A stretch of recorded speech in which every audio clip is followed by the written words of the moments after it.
In every city across the world, we'll find a library. And in every library, we'll find books.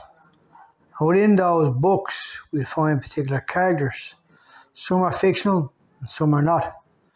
Some are inspirational and some aren't. And however, in my conclusion in life, particularly over the last 30 years, one of the most inspirational characters I've come across is a guy who appears in the Hebrew Bible.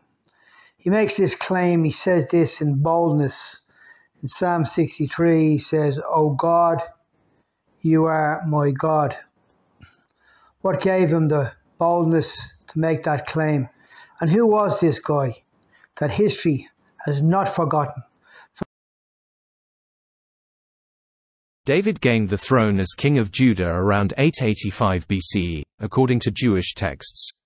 A Canaanite inscribed stone constructed by a Damascus monarch in the early 8th century BCE to commemorate a triumph over two enemy kings, has the Hebrew language phrase Beit David, which is interpreted as House of David by most academics.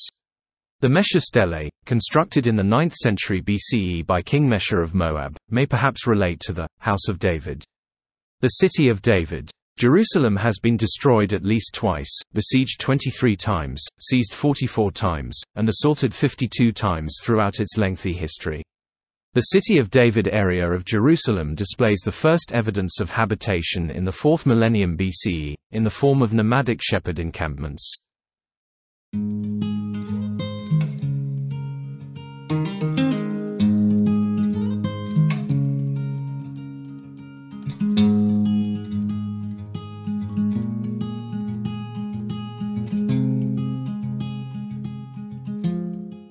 Two events in the life of David are the most talked about even today. The first is how he killed Goliath as a boy, and the other is his affair with Bathsheba. According to the Hebrew Bible, this is how it is recorded. It happened in the spring of the year, at the time when kings go out to battle, that David sent Joab and his servants with him, and all Israel, and they destroyed the people of Ammon and besieged Rabbah. But David remained at Jerusalem. Then it happened one evening that David arose from his bed and walked on the roof of the king's house. And from the roof he saw a woman bathing, and the woman was very beautiful to behold. So David sent and inquired about the woman. And someone said, "Is this not Bathsheba, the daughter of Eliam, the wife of Uriah the Hittite?" Then David sent messengers and took her. End of quote. But what he did was not pleasing in the eyes of the Lord, and his life crashed like waves of the rocks as terrible events would unfold.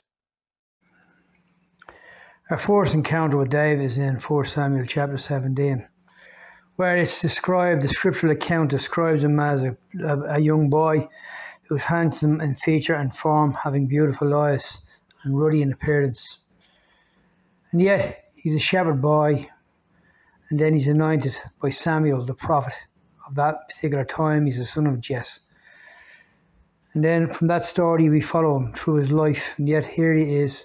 Today he becomes a very influential figure in the lives of many people throughout the world and throughout all the generations, and generally isn't also to do with the events of his life that followed or that unfold, but his writings. He was a champion warrior, no doubt. He was a worshipper, no doubt. But yet he was a brilliant writer. He was a fantastic, gifted man who could write the Psalms, and he wrote many of them, and inspired people throughout their lives and throughout all their generations. His life was filled with wilderness experiences, mountaintops experiences, but yet one thing remained. He was a man, as we find in Psalm 63, who really wanted to know God, to love God, and to walk upright before God. This was King David and King David's journey. And you can find everything that's written about him in 1 Samuel, 2 Samuel, were in the pages of the Old Testament.